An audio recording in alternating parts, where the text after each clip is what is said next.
One thing I forgot when I was showing the battery boxes in my last video. When I downloaded the files for the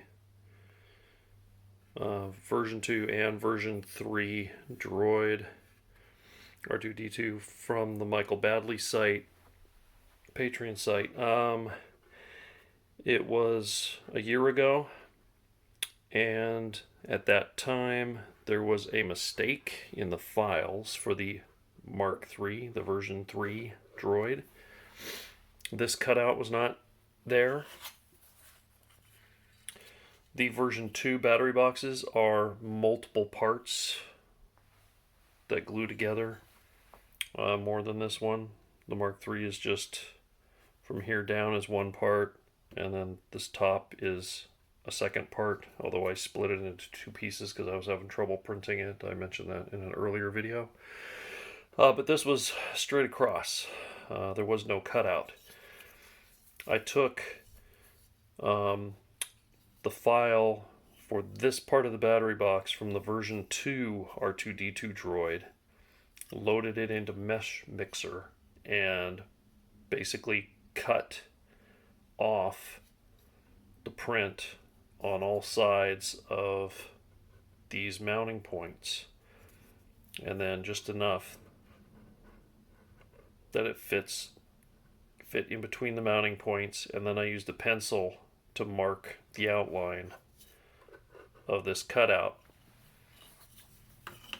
Then used just a Dremel with a sanding wheel and sanded the cutout so that it matches where it should be. The new model, I believe, has got that fixed. I'm almost positive that that's now part of the Mark III battery box file. But I forgot to mention that that's one thing that I had to do myself because it wasn't there in the first version of the files. What that cutout is for is to help with wires when this goes on the foot shell. I believe the motor wires come up in this area or through this area to the foot drive. So yeah, I just had to put that in there myself. But you shouldn't have to. But if you have downloaded the Mark III files last year and you haven't printed them yet, that's something to check before you print. Is that notch there or not? And if it's not, like I said, I'm almost positive that that is now corrected in the files, so you can just download the newer file that has that notch in it. Or you could do what I did. Take the version 2 file into Mesh Mixer and just do a cut on the model so that only this part is there, and then just print this part and line it up yourself. Or you could even just see that it goes in between these two mounting points and just make your own cutout manually. So yesterday I printed the legs, and again I tried to go really light with the paint. It came out pretty darn nice. I had the legs sitting like this, so one problem area is up in here. I have to again kind of crouch down and can like upside down or whatever and try and get in there, and I can't even really get low enough to see if I've done a good job under there. So it turns out that not so much. It's okay on one leg, and the other one it's not so good. Basically what I'm going to do is probably the same way that I'm going to put silver in this cutout, is that I'm going to mask the surrounding area and then spray some spray paint on a piece of cardboard, get a brush, and maybe fill that in with a brush. I'm not sure if that's supposed to be white or silver. I have been looking at some reference photos, and I'm a little bit confused if that is supposed to be silver inside that area or white. So I have to do some more research. Maybe it's supposed to be silver. So I can either, yeah, mask off the whole area and upper area and then just spray the inset, or just do brush, because it's really hardly seen as long as it's white. The areas that are, this area is okay. It's the areas kind of underneath there that aren't perfect. And with the leg at an angle like that, you might see those side pieces. You'll never see the very underneath, but the side pieces could use a little bit more paint. I masked the blue that I did previously. I mentioned about the blue, where there's a piece that goes over that. And if you don't paint that blue or black, some kind of dark color, you can see white when the pieces are in place over that area, and it just looks a bit odd. So I like the idea I had seen online of painting it blue. So I just kind of roughly mask that area off. Again, it doesn't have to be perfect. It doesn't have to be pretty, because all you see is just kind of a little bit of the top of that piece. The problem I had, again, I've mentioned I am not the best at painting, and even though I was trying my hardest not to, I once again, if this will focus, you might see right there at the bottom, I got some unevenness in paint. It started pooling up, and it's on both sides, and it's on both legs. It's not horrible, but again, it's something I really noticed, and I'm not sure at this point what I'm gonna do. The legs are, since they're such large pieces and so much time invested in them as compared to the battery boxes where I mentioned that, not this one, but the other one, I'm gonna like lightly sand an area here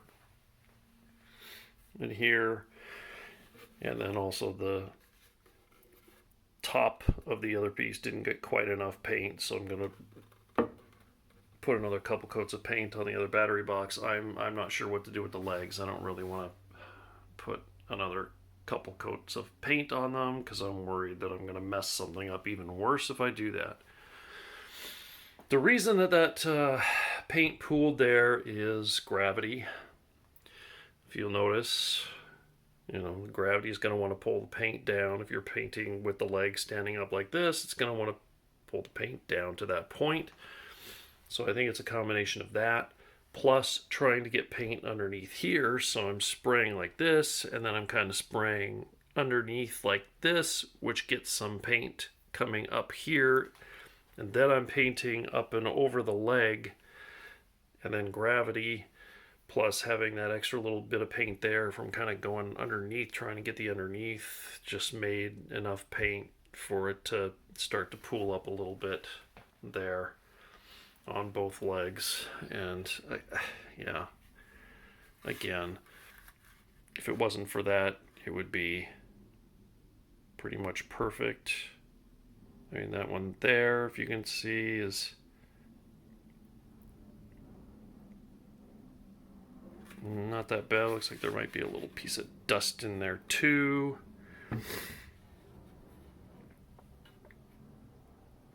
And turning around. No, I didn't even know that one. Notice that one until now has a little run underneath even. You can see that. None of that is prep work. That's all paint. Putting paint on too thick. So, yeah, I'm not sure.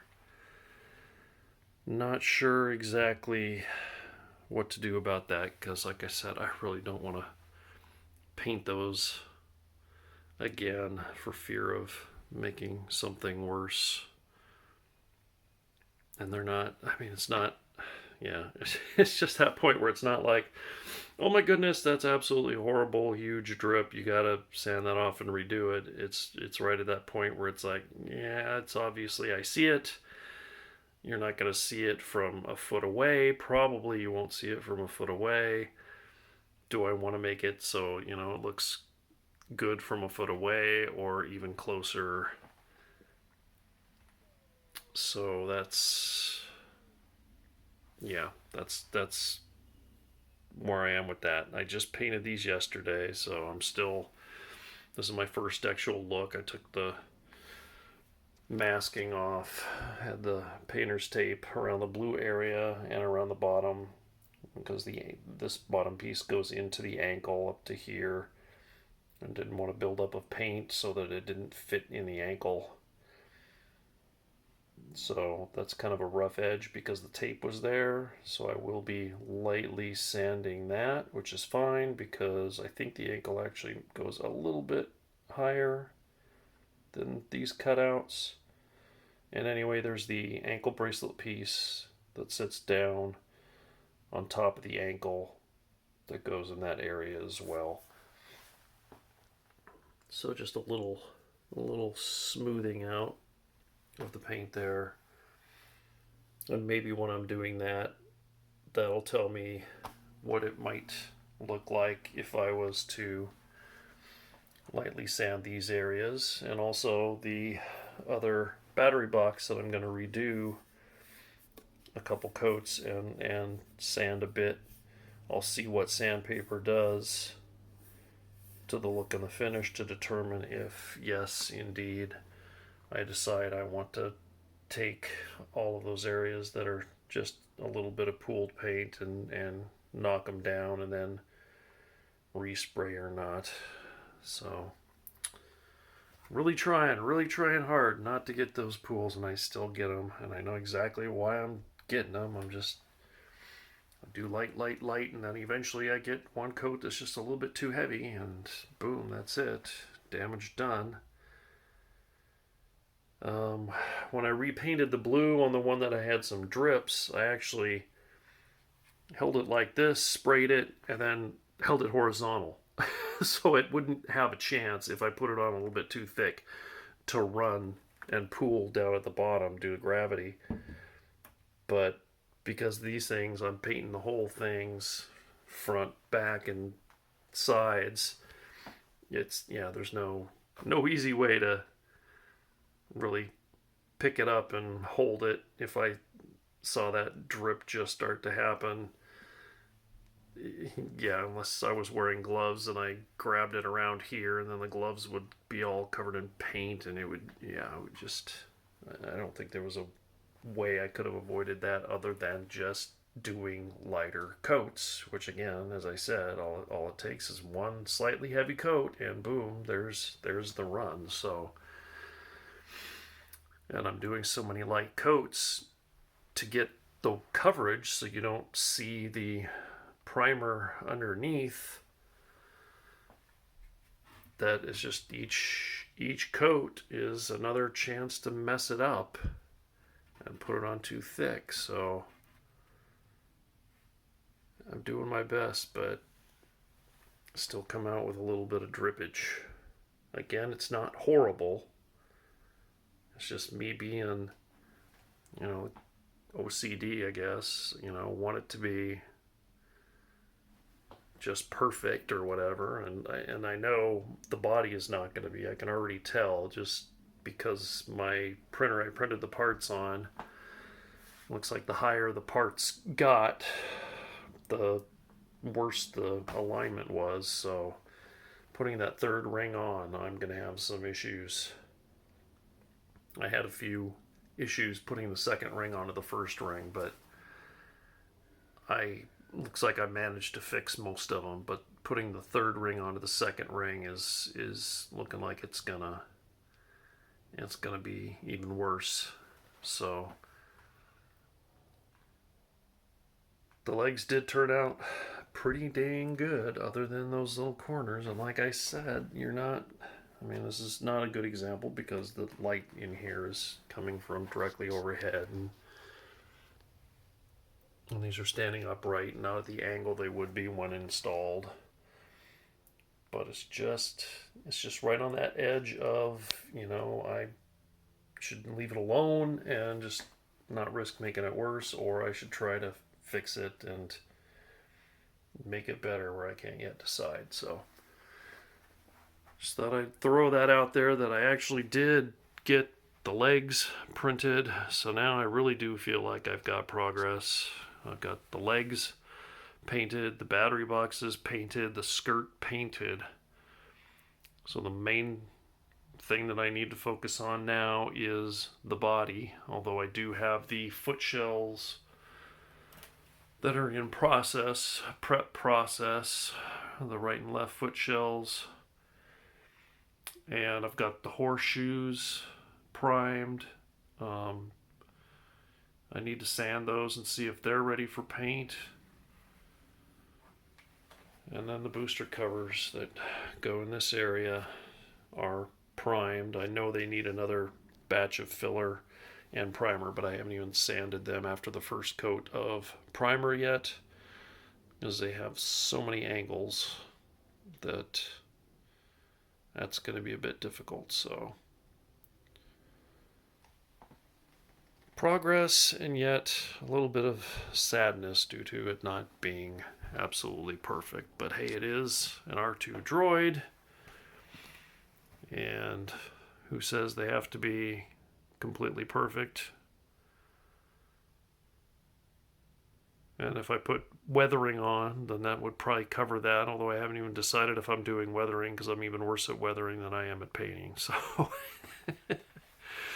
this is where I'm at this week. I'll be working the rest of the week and not sure what I'll be getting done. I don't think anything